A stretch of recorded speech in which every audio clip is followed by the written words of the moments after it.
What's up YouTube and multi-tool people? I'm Joe, you're watching my channel Ink&Iron, and we're back today with another free multi-tool. So you might get a free multi-tool if you make a large purchase from a tool retailer. I just did a review on the Parker Store multi-tool. This is a free snap-on multi-tool. It is apparently from several years ago. My buddy Eric at work lent me this like 2 years ago, and I slept on making a review on it till now because I don't have much time left at that job and I want to get these back to him. So here's Snap-on's free multi-tool that they will give you with large purchases. I think he said he bought tool chest. Let's take a look at the sheath. It's got a snap, I would expect Snap-on to have a snap closure. It's okay. It's definitely better than like the Parker Store Chinese special over here. I'm sure this is also made in China, but nylon webbing strap, vertical carry. Can you do horizontal? Nope. No drainage hole, but you've got big holes in the side here, so that's fine. Yeah, a little bit thicker. It's got like some padding in it, so will protect your tool. So okay, nice. And of course, gotta have the branding. Let people know about your Snap-on multi-tool. Let's take a look at it. So we have an anodized aluminum on the outside, and you can tell because it's gouged right here. Anodized aluminum will do that as it takes wear and tear. It shows the aluminum underneath the anodized surface. There are some like grip pads and some little grippy cutouts in the liner here, and that might seem cool. You might be like, oh yeah, it's got tons of grip, except when you open the tool, all that grip is now on the inside, so you don't get the benefit when the tool's open. I think this is imitating a Gerber suspension multi-tool. You do have visible Torx hardware here, so that's nice. You could feasibly take this apart. I don't know if it's Loctited, and I'm not going to find out since this is not my tool. Stainless steel etched into the black coating on here. Sure, I don't love that it's a nameless steel, but it is black coated, so I do believe it's stainless with a black coating, so it should be really rust resistant.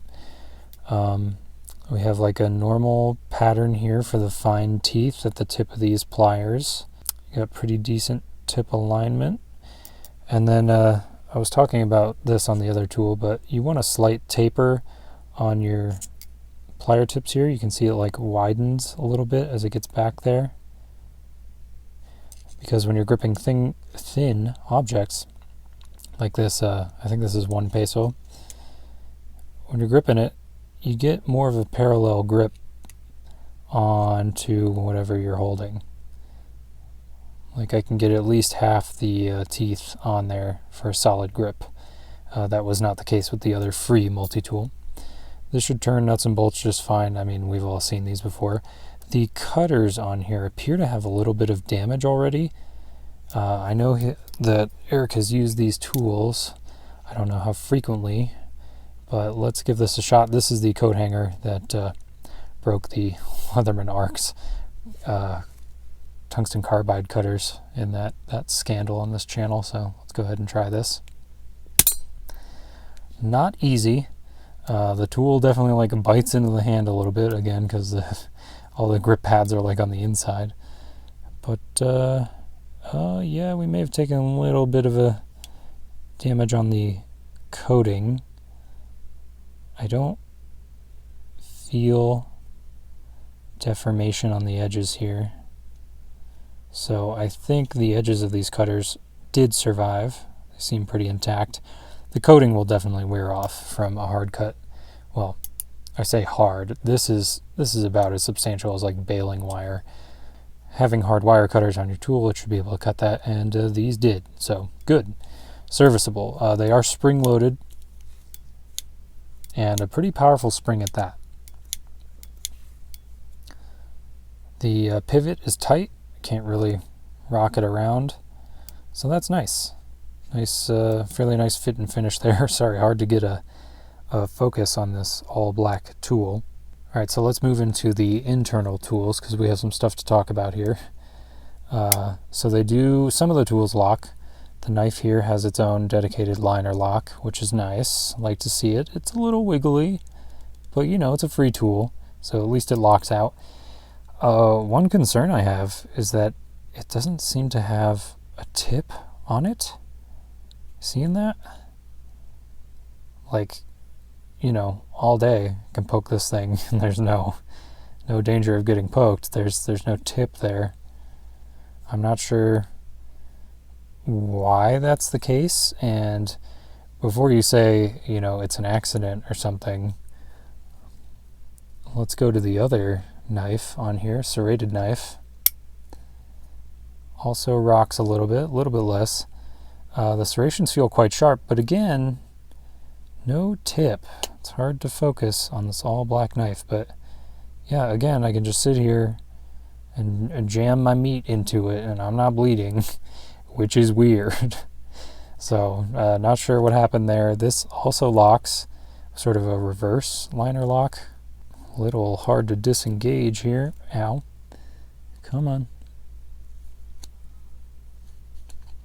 Okay, there we go. So, nice that the knives lock. A little weird that they don't have tips. Are they sharp? Yeah, fairly. Definitely usable, and that's good, because there's no tip on there. So you're just going to have to straight up poke into things. Let's see. Okay, there's a nail nick on the opposite side of this cap lifter here. Cap lifter and flathead screwdriver. Nice. Good little snap there at the end. We have a full 3D Phillips, like a Phillips 1. Does feel a little bit rounded. Let's see, can we adjust my tape measure? Oh yeah, okay. I feel that actually gripping the screw, which is better than the other free multi-tool did. So yeah, I think you could get it into something and get the job done, which is really what you need a multi-tool to do. I'm not going to test the cap lifter. It's pretty easy to lift a cap with damn near anything on here. What else do we have? So here we have a file with a driver tip at the end of it, and the file, surprisingly, feels pretty coarse on this side, feels finer on this side, you know, double cut, single cut, and then actually has an edge file. Hey, look at that. Way to go, Snap-on. That's actually a very useful thing to have. And then having a driver tip at the end of this very, very long shank, it's quite nice. I mean, I'm almost holding a regular old screwdriver here, and it doesn't lock into place, but doesn't feel like it's going to go anywhere that I don't want it to go. It's not like falling closed. It is pretty nice little slip joint mechanism on there, so very nice. Like that. Like to see it. I'm a sucker for a decent file. The can opener. So if you watch the other Parker Store multi-tool, you'll know that had a very good can opener. And I need to tell you, on the Snap-on free multi-tool, this sucks. This is a super bad can opener.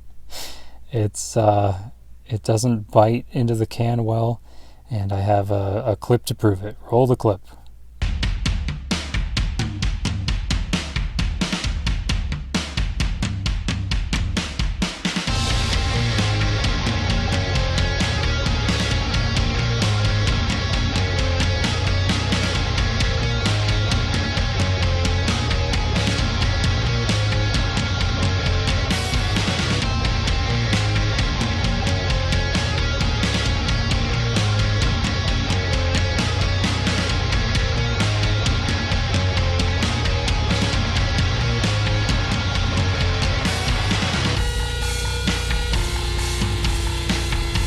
Yeah, sorry to say it, not a very good can opener. I'm not sure why. It seems to have most of the elements needed.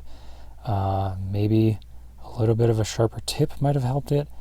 A little bit of a sharper blade on here might have helped. I'm not sure. I'm not sure why it's missing the secret sauce, because it looks like it should work fine, but yeah, no good. No good on that can opener. Right next to the can opener we have a small flathead driver with a pretty decent length on it. fairly well machined, a little bit of messy edge there, but every other surface seems fine, and it even has, you know, something to pull it out. So that's handy. You know, you can get a nail on there and pull it out. And let's see, the last tool on here is a saw. And the saw has a liner lock, which is cool. I think your blades, you know, should have some kind of locking mechanism or strong slip joint to keep it from just collapsing willy-nilly on you. The saw, I would have tested it, but it seems it's been used. You can see the tips are shiny there, and it feels very dull. So I'm not sure if somebody used this on something weird and kind of dulled the tips. I'm really not sure. I don't know the history of this tool. It hasn't been with me for its whole life, so can't speak to that. But apparently the saw worked at least once with the tips being dull like that. So my overall opinion of the Snap-on Multitool here is pretty good. I wish the can opener were better. I like the spring-loaded aspect. It's a little bit wide, so like you can see my hand is pretty spread open just with the tips closed, so I got to get way out here to get them all the way open. I've got about a medium-sized hand, so it's maybe a little bit flared out. The tolerances are not the tightest. We have quite a gap between handle scales and you know, the pivots and the tools. Tools have a bunch of washers thrown in there, shimming things apart. That being said, it does make them pretty smooth to open, so that's something. I like the aggressive serrations on the knife. I like that the saw locks. 3D Phillips is always a bonus, so, and like I said, a cap lifter, you can't really go wrong. The cutters worked to cut the hardest thing I ever needed them to cut, which is coat hanger. And yeah, I think it's serviceable. And as a free bonus for, you know, getting a tool chest or something, I think that's cool. Let's try and get this in a bigger piece of hardware here. It works. Almost lopped my damn fingertip off there. This is a sharp blade in here in this spoke shave. Made this myself, if you're wondering where I got it.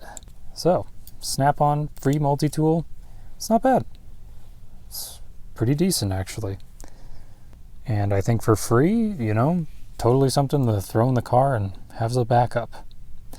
Anyway, if you like this video, like, sub, do the things, and catch you on the next one. Bye.